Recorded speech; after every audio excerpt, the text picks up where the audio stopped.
Hey y'all, happy Monday. I wanted to do a sit down life update and a lot of things that have been on my mind type of video with y'all. I feel like I haven't done one of these in a little minute. I hope y'all can hear me as well. I'm outside in the backyard and thank you for this mic I'm going to be holding in my hand so y'all can just really hear what I'm saying. But welcome to this update of life, of things that I've been doing. I am currently in Texas. Sun is shining. It feels great out here. I think it's 76 degrees. And if you watched my previous video, I think 2 videos ago, I talked about how my dad wanted me to come live here for temporarily, literally only like 3 months to kind of like reset. And I'm so grateful because I've been on the go, traveling. It would be a plane. I've been on the go just month to month, different countries and states. And sometimes we just need that time to settle and relax, reel it back in, figure out what is the next step of life. And as someone who is a hyper independent woman, and I always have plan B, C, D, E, I'm telling y'all, you never gonna catch me slipping when it comes to my life. And I think it's super important to always have something ready. And navigating this world that we're in right now, you have to have multiple different plans and paths for your life because everything is not going to work out as you planned for it to, even though we want it to be like that. I didn't think I would be living with my dad. I haven't lived with my dad since about 2021. It's been about 5 years since I was in undergrad. And I never just thought I would be, 25 coming back to live with my dad. And I'm not, it's temporary. So, it's a couple months. And it's very intentional as well. Like I'm saving money and I'm also planning for what my summer's going to look like, where I'm going to move. Y'all, I have so much that I just need to, update. And this is going to be just a good reminder for me to kind of look back on to just see where I was back last year in 2025 and like where I am now and then where I'm headed. So it has been very interesting to one be in Texas. The weather is great. Also, I don't know if I said this in the beginning, but bless my heart if I'm saying it again. I am working on filler words and I'm working on trying to not say and, but, so, and all of those things as I continue to build a presence on social media, especially YouTube. Something I'm working with myself, so bear with me as I'm trying to ensure that this video is raw and uncut. I do not want to have many edits. I might have a few sprinkled in there, but I'm trying to really just learn how to speak to the camera and not have as many filler words. I didn't really have a direction on where I wanted this video to go. I kind of just want to, again, update y'all and be authentic and vulnerable as I've been on my platforms. And I think that's something that I used to struggle with in relationships, but I was good at being vulnerable in outside areas like with friends, family, all of that stuff. So being vulnerable on social media, and especially when the passing of my brother last year, I was the most vulnerable I've ever been on my social media platforms. And I got so much love and I touched a lot of people's hearts, which I am very grateful for. My mother and I both, my mom touched a lot of, touched a lot of mothers' hearts who also lost a child, whether it was to suicide or whether it was to murder, whatever it was. I think that being vulnerable allows for other people to be vulnerable and give them a space to know like they're not alone and there's other people that are also experiencing similar things, whether it's not the same, but it's a similar concept. And I've been sitting with that for a very long time and been just opening up more about myself and about my life and the things that I've been experiencing. And it's been great for me as just a reflection, a diary for me to kind of look back on. And it also has been helping other people. People have been asking me questions and just wanting to know more. And I love that I have so many different life experiences to be able to talk about these things and just have wisdom in that aspect. So that is that on that part. I kind of want to just let y'all know like how I'm feeling right now. As somebody who is about to be 25, literally in 2 months, I'm preparing for my 25th birthday. I kind of want to do something very out of this world as a mark to of that age. And life is very interesting. Bear with me. Like I said, I'm just my mind. I'm talking with just things that I kind of just want to whatever comes up in my mind.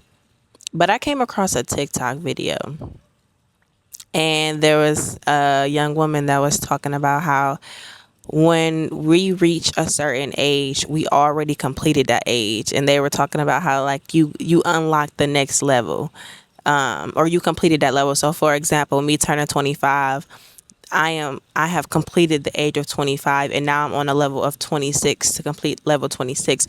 And sometimes I be not wanting to come across videos like that because I love philosophy, I love theory, I love all types of things that have to do with the world and the unknown. But some things I just be like, oh, I wish I didn't see. Like, let me feel like I'm turning 25, and I'm going to be completing that chapter of 25. Because that's how I feel. Right now, I feel like I'm completing 24. Then I'm hitting 25. And then I got to complete 25. So that's kind of where I'm at right now in this season. But for my 25th birthday, I want to do something extraordinary. And I will, of course, take y'all on that journey. And it's been very interesting. No, the sun is trying to go peek behind the trees. It's been very interesting ever since just these past few months of me traveling and all the things that I've learned. It has been very interesting. I have learned so much, and I say this constantly, but it's actually crazy.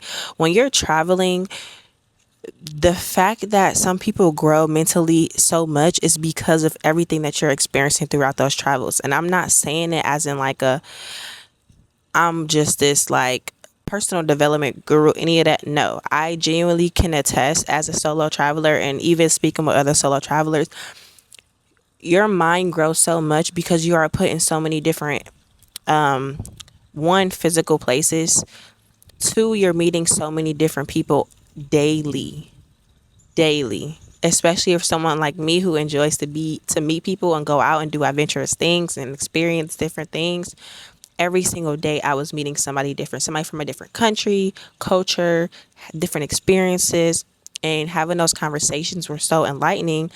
And it caused me to ask questions. It caused me to have curiosity. It caused me to like lock in on myself and be like, okay, shoot, like, wow, like these are some things that I didn't notice about myself that I like. And these are some things I don't like. These are things, and I'm changing as I'm doing it because I'm experiencing everything all at once. I don't have any familiarity within these travels. So it was very interesting, and it has been interesting. And now that I'm in a place of sitting down, I have been reflecting on all of these experiences and reflecting on the people that I've met. And I'm so grateful for everybody that I have touched in lives and those who have also made an impact on my life. And I can't wait I can't wait to start back traveling again. I'm not gonna lie, y'all. I'm just being patient. And right now, I have been just saving and building my credit, because y'all know college will take you out.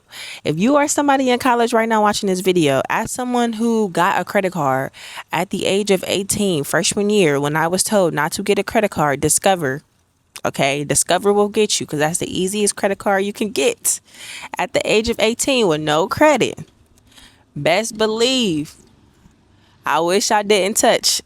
I got too happy with that process. And now I'm glad I have this awareness. I'm also in a really good financial place in my life where I can pay off everything that's on my credit in this age, and I didn't wait till 40s, my 50s, and allow my, whatever. So that is what your girl has been doing right now. I've been on my physical journey, so just trying to continue to work out. My dad, again, he has a gym in his garage, so he's continuing to update it. We just got a what is it called? Treadmill. Dad, if you're watching this, you knew to get the treadmill that rose up that incline. Y'all, he got the treadmill that stays steady, which is fine. He just trying to get the gym together, y'all. Bless his heart too. But we got a treadmill, we got an elliptical, and we got a bike, and then we got all the other things. I really don't need anything. I've been running, or when I do run out, I will run outside. But today was like super hot, so I didn't feel like running outside or walking outside. Now it's cooling down. Oh, let me give y'all a little tour to it. This is the backyard. My dad has a pool and a hot tub back there. Very blessed to be here. I'm not gonna lie. I'm all coughing at y'all in this microphone. Probably sound crazy. Anyways, yeah, I'm working on my physical body. Yoga, I'm getting my yoga certification, and just slowly but surely, I'm not trying to rush that either. Do I want to teach yoga? Yes, but not to a big audience. Honestly, I have future things that I want to do with that.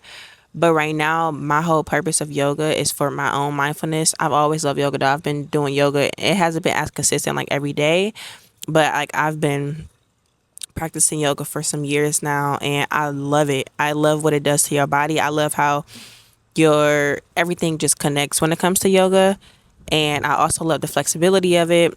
I love how it allows for you to be present. As somebody who is navigating with anxiety, it's not as bad as it used to be, but knowing how to slow my mind down and not thinking about so much and trying to be in the present moment, yoga helps with that a lot.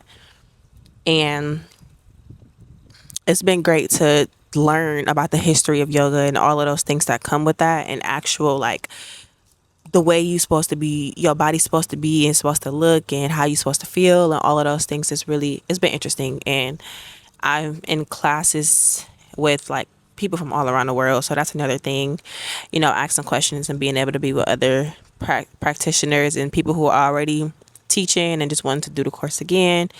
It's been very great. So my body, I've been working on my mind, spirituality.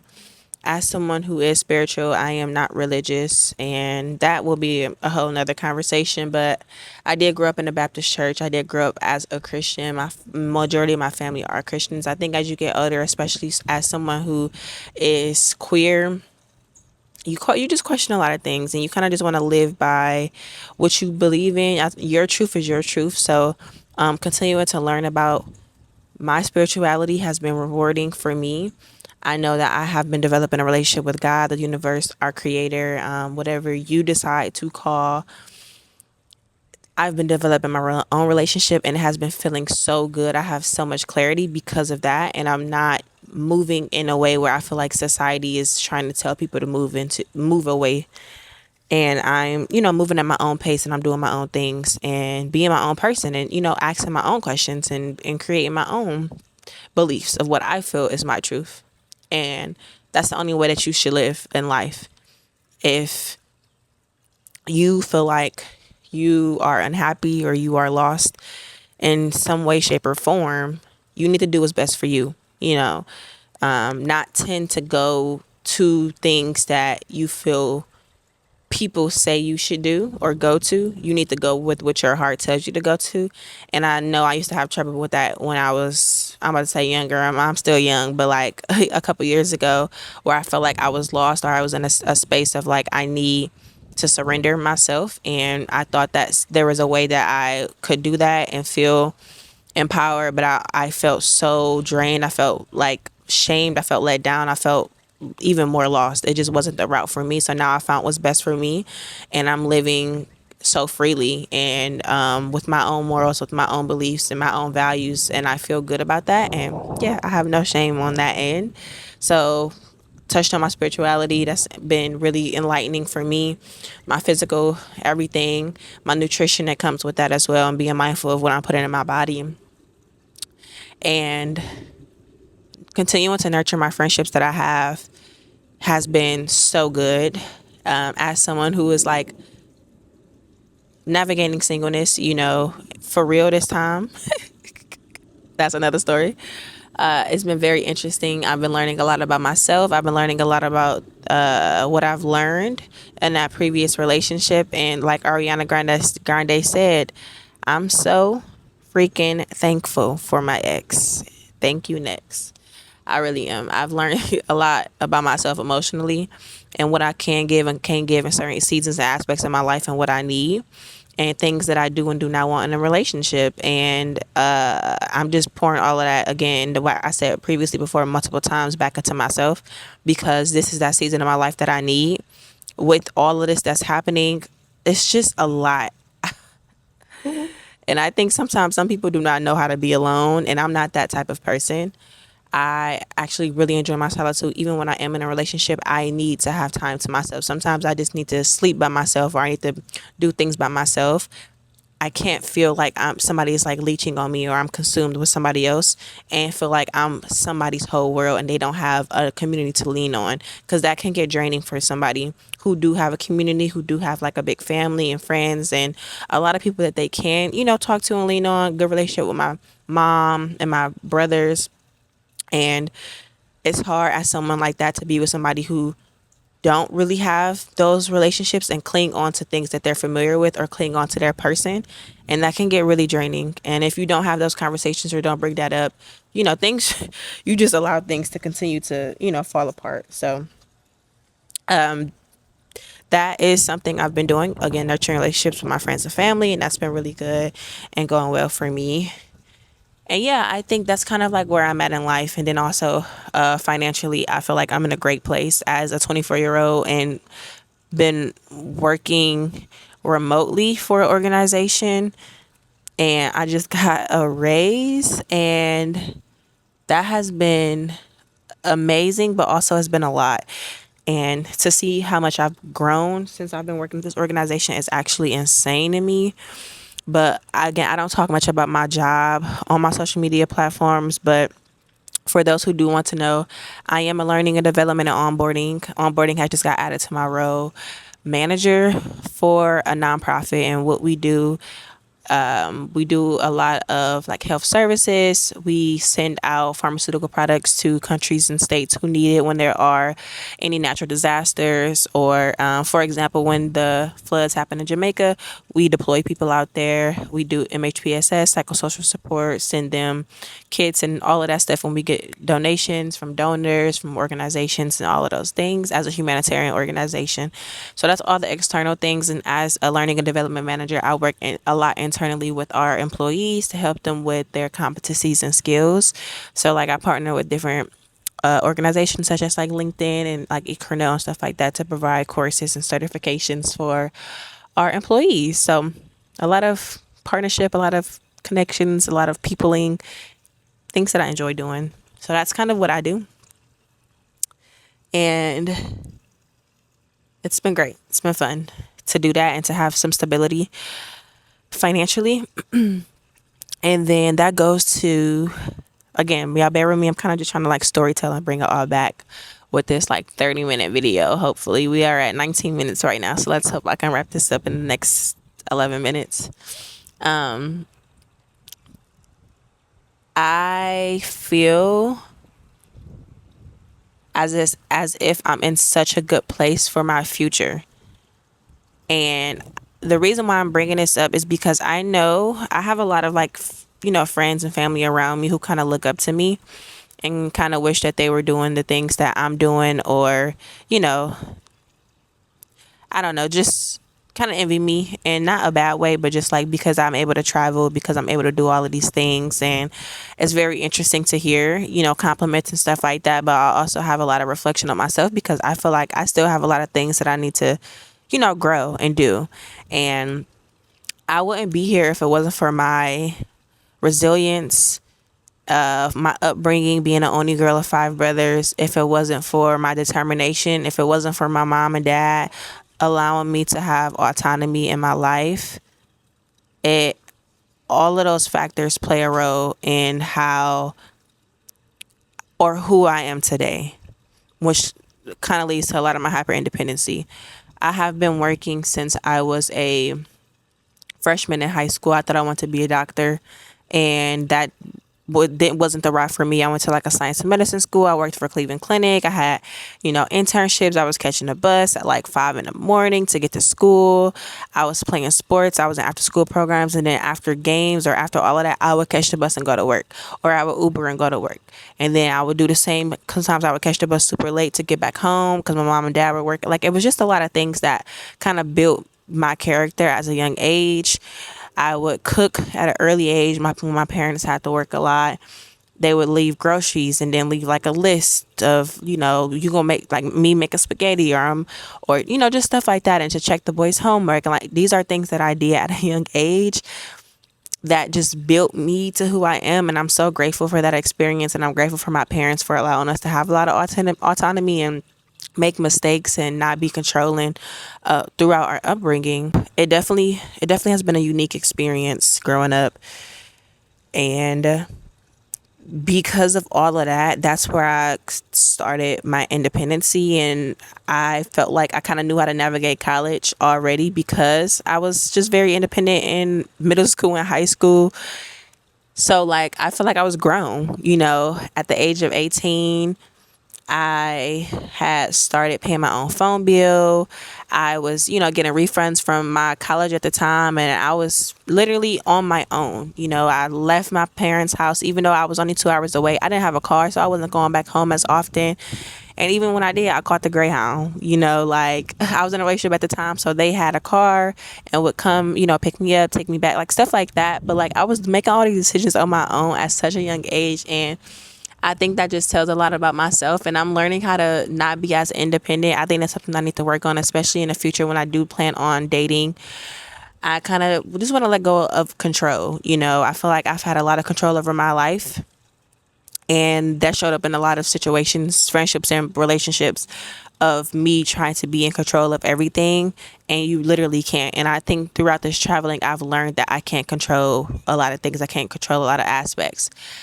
And because I've had a lot of that control growing up, it kind of, I won't say it's a part of my trauma, but it's just a part of who I was. And it's something that I recognize. It's something that I know I kind of want to let go a little bit of, and surrender a little bit, to just allow things to just be. But again, that's not taken away from the planner mindset that I have. I'm going to continue to plan. I'm going to continue to do those things. Try to make sure it's still on.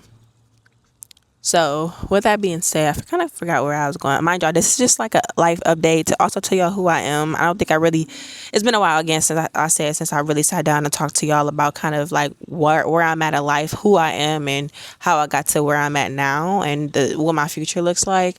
But my childhood is kind of how I got to be able to be in a position that I am now. And I have so much more growth in my life to do, but I'm very glad that someone who was 24 and looking at my peers, I am in a great position. And not to say that other people around me aren't, but I'm just in a very different position than a lot of my peers because of, again, everything that I told y'all that I went through.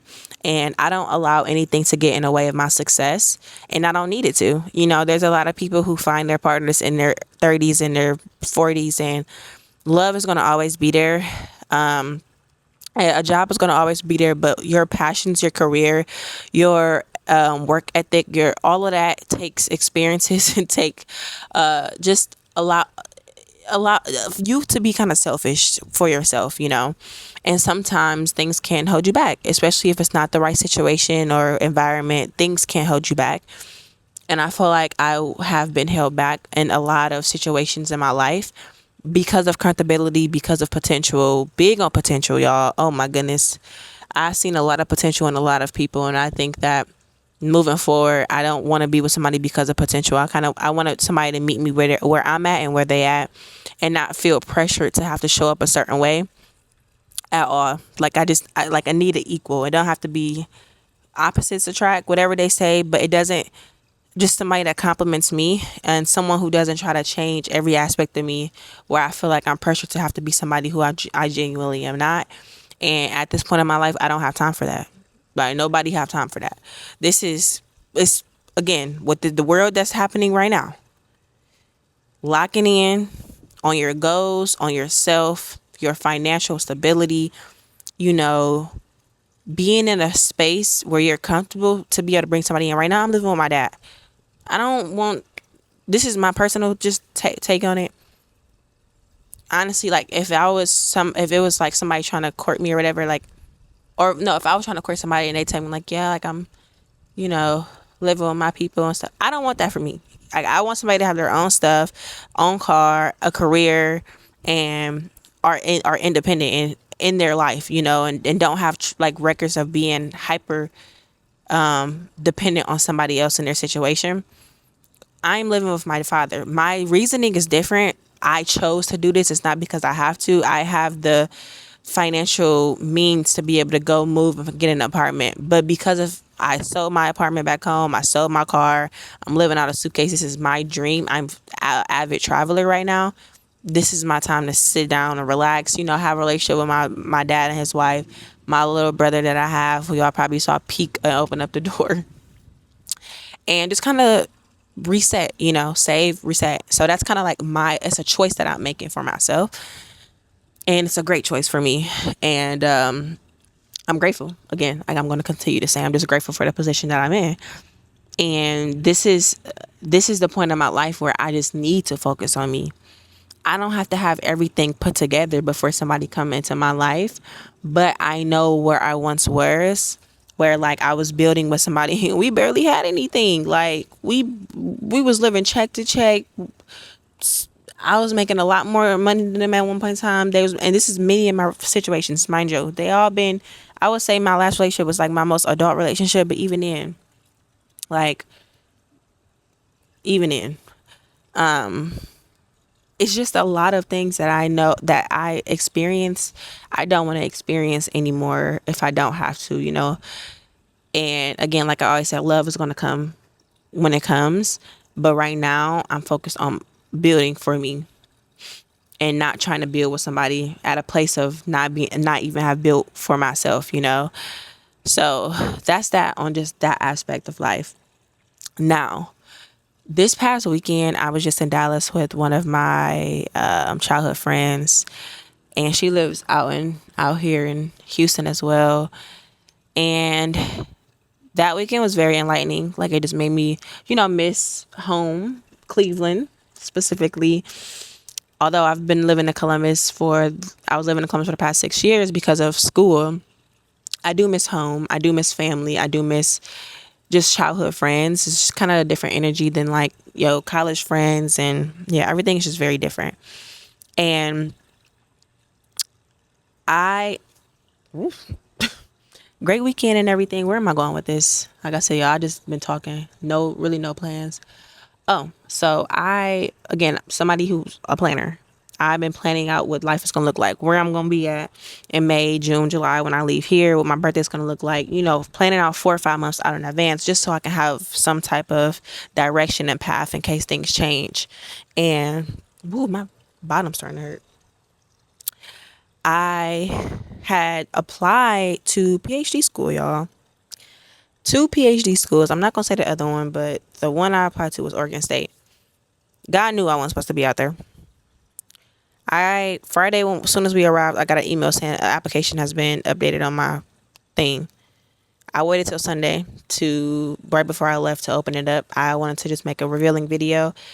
I felt like all the signs were there. I was seeing signs that, you know, I was going to get in.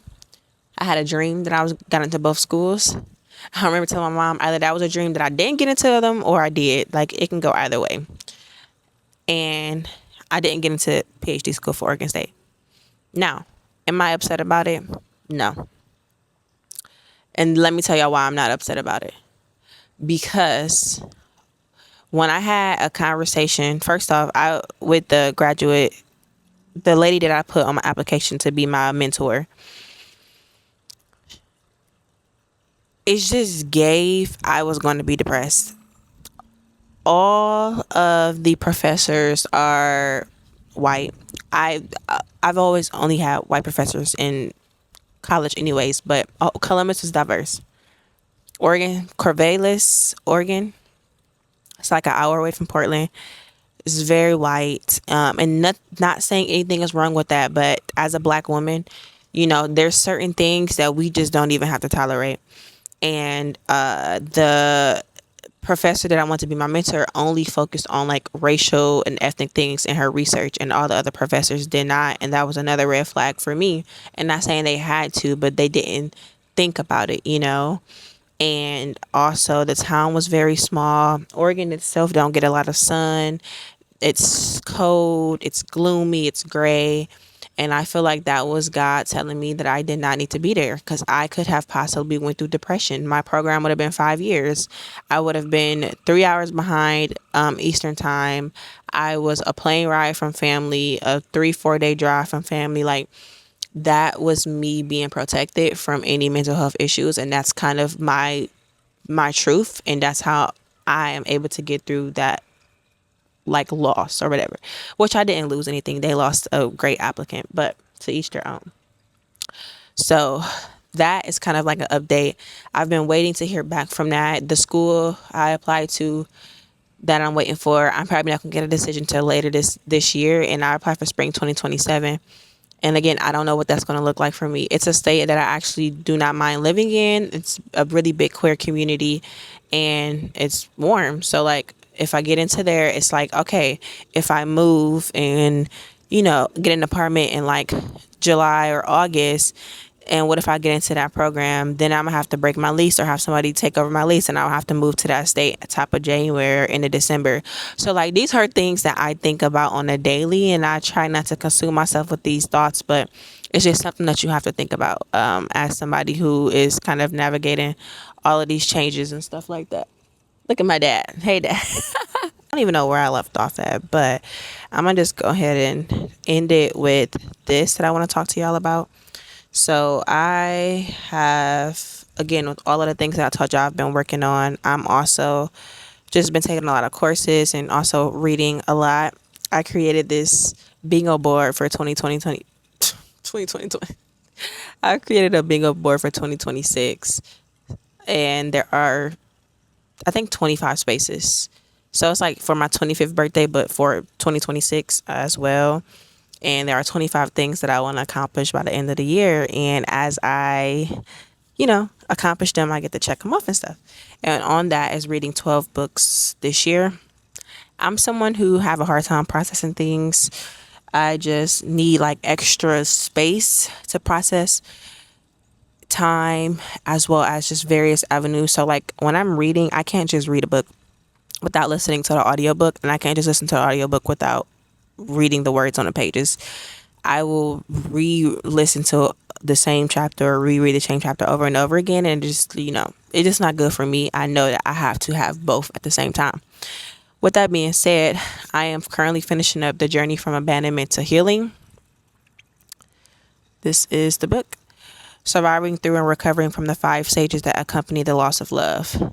This has been getting me through, because it's been really making me realize, why was I so fixated on my previous relationship? Why was I so distraught with them leaving, when I was the one that wanted to, end things originally anyways, and have ended things, or, said things that made it clear that that person was not for me in a season of my life. And there was a lot of rejection that had to do with that, a lot of pride that was in that, and just a lot of things that caused me to feel the way that I felt this last go around, knowing that I had already made a decision long time ago. So this kind of put all of that stuff in perspective for me. Psychology of abandonment or a loss and grief of someone who's still alive is very interesting. And basically, I'm only on the 3rd stage, so I'm only going to go through the stages that I see, that I have read already. But the first stage is shattering. And shattering is basically what I felt when somebody just like kicks you to the curb basically, and you feel like your whole world just is completely over. Like you can't breathe, you can't eat, you can't sleep. Like all of these things is so crazy how your brain works, how emotions work, and how loss works. So like the first stage of shattering, like when something happened, you just like, wow, like I'm not gonna be able to like da da da, just however you feel when that first initial stage of like somebody is completely over you, or you over somebody and they're not in your life anymore. Then the second stage is withdrawal. And it talks about how you start to have like withdrawal of them emotionally. I don't know if like suicidal thoughts are in the shattering stage or are in the withdrawal stage, but they're in one of those stages. So that's when you start to have those thoughts. They talk about sexual withdrawal as well, and how you start to probably, have like dreams about them, and all of these things through like the withdrawal stage, because kind of like a dopamine, like a addict type of thing. It's like you were so used to this person or these things happening over and over again, and now you're going with withdraw from all of those things, and you're having memories and recollections of things. Like if you used to do something with somebody, then like it's like dang, like your heart start racing, and all of these things start happening when you're in that space, because you remember like you used to not do this by yourself. And then the one that I'm currently on is internalizing the rejection. And this is a very interesting stage. I think that was like the stage that I'm still like kind of getting over, is the internalizing rejection part. And that's, they talk about how you have just continue to think about them, over and over again, and you start to think about the person that you are and about your strengths and your weaknesses and hyperfixate on that. And then there was a really good, and I kind of want to end here, but there was a really good quote in here that just made me realize, like, bro, you got to get it together.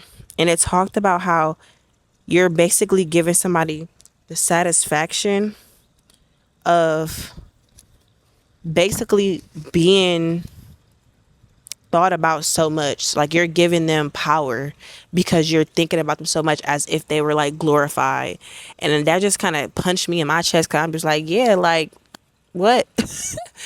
Get it together type of thing. And yeah, it's been helping me grow a lot on the like emotional side, as I continue to heal through many different circumstances and many different things in my life.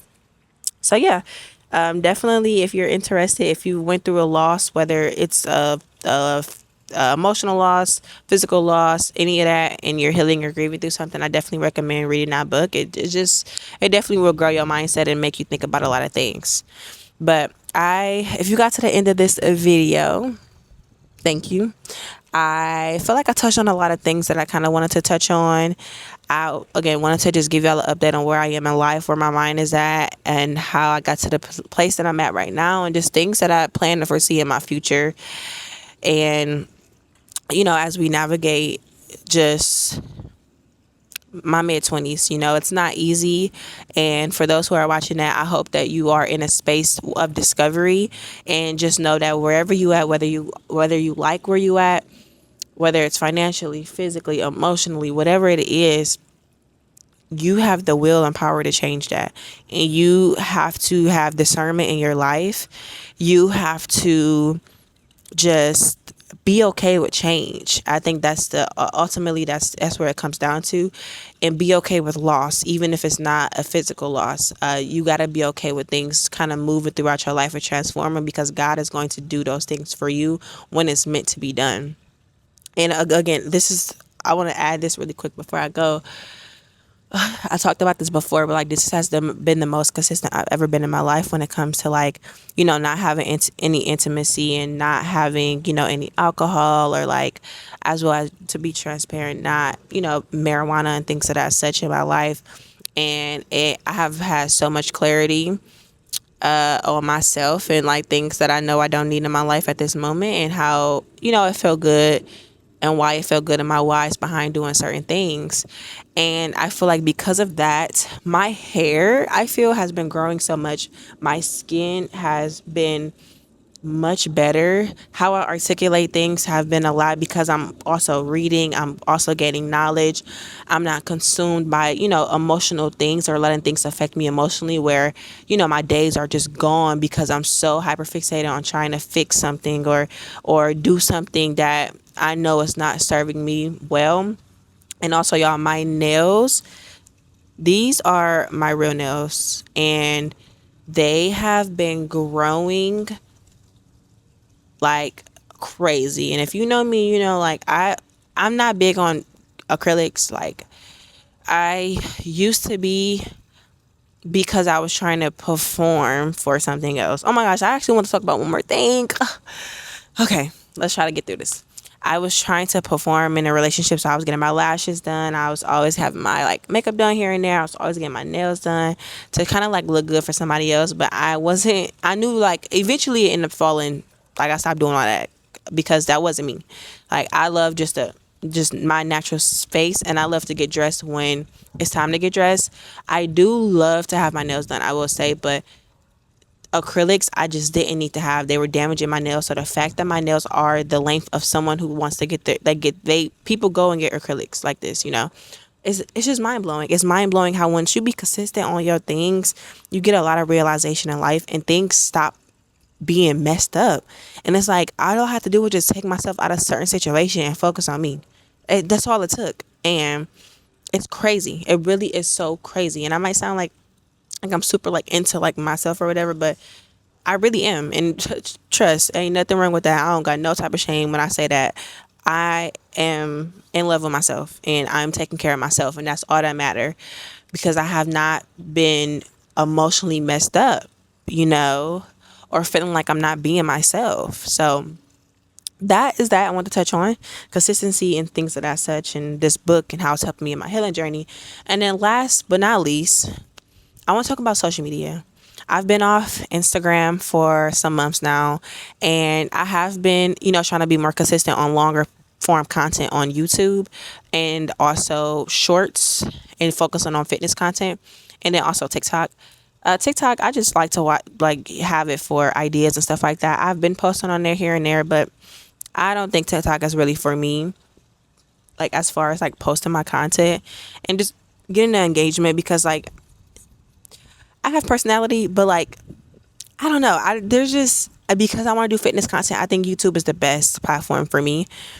And yes, I can do fitness content on TikTok, but I don't know. It hasn't just been. I don't think it's just for me. And I know I feel like TikTok is a lot of personality, and I don't really like when I'm in a gym. I'm not thinking about recording to be like, talking to the camera. I just want to get my reps in, get it and kind of call it a day. I don't want to force any type of content. So like that's has been my whole thing with TikTok. YouTube, I can just show up, do this, and I can do little to no editing if I want to, and just call it a day. And then Instagram has been just my lease. I deleted Instagram. It's been, again, I think it's been almost 3 months now, and I plan to get on it, like possibly like for my birthday, just because it's my birthday, and that'll be almost like 5 months of me not being on Instagram. But Instagram became very performative, and it started to really annoy me. People, in my opinion, are just not showing their authentic self on Instagram. It's just like kind of glorifying them, posting pictures, posting like reels and like carousels of like the good things of life. And there's nothing wrong with that. Don't get me wrong. But I just feel like people weren't being our authentic self. And also there were just a lot of expectations, when there's somebody's birthday or somebody celebrating things, like if you forget to post somebody, they're mad at you, or y'all not friends no more because they didn't post you a picture of you. And it's just like, I have no problem with it, but at the same time, it's my social media, like, and it's not to nothing or nobody specific. I'm just thinking about all even things that I've been hearing. It's just like, it just gets so performative, and it gets so like people have expectations for you to do certain things. And I know I was having that with, friends in my life about certain aspects, and I'm like, y'all posting them, trying not posting me and I'm just like, I don't have time for that. I don't even want to be that person no more. I also don't even want people to feel like they're expected to post me or no. I stopped, had to stop, get out that mindset. Like that's not what this is for. It's not what it's for. Your social media is your social media, and however you want to run your social media is how you want to run your social media, and that's just that. There's no rule book that says you need to do these certain things for Instagram. For like, it's just not. It's not, and it's like an unspoken rule that I feel like we just all started to do, and it can be very what's the word, draining for some people, especially when people are in seasons where it's just like that's not of their priority to do. It's, it's just a lot. So I just say that to say, just be mindful of your usage on social media. Just, I don't know, just do what you can do. Take it all in and take social media for what it is, but just don't get consumed in it. It can have its very damaging moments, but it can also be very uplifting at the same time. Again, it's always about your algorithm, but we can get so much from social media, the things that we don't even want to see. Even when it comes to the news, it just pops on our feed, and then we get so invested in it, and then now we're continuing to get like those videos and those images. So just be mindful of the things that you see and consume on social media. But that is that. Finally, I want to get that last thing in. Again, if you got to the end of this video, thank y'all so much for just continuing to support me. Thank you for listening to me just about my journey. If you have any questions, feel free. I'm always here. Drop a green heart. I would say drop a green heart if you got to the very, very end of this video. And I am just hoping to continue to be consistent with y'all and continue to show up for y'all and just show y'all who I am and my personality and kind of where I'm at in life, and just give some wisdom and some encouragement for other women out there to just show up for themselves and be themselves and continue to live out your dream and live for you. That's the best thing you can do, is live for you. Okay. So I will catch y'all next week, and hopefully I come with a gym vlog for y'all. Happy Monday again, and enjoy the rest of y'all day.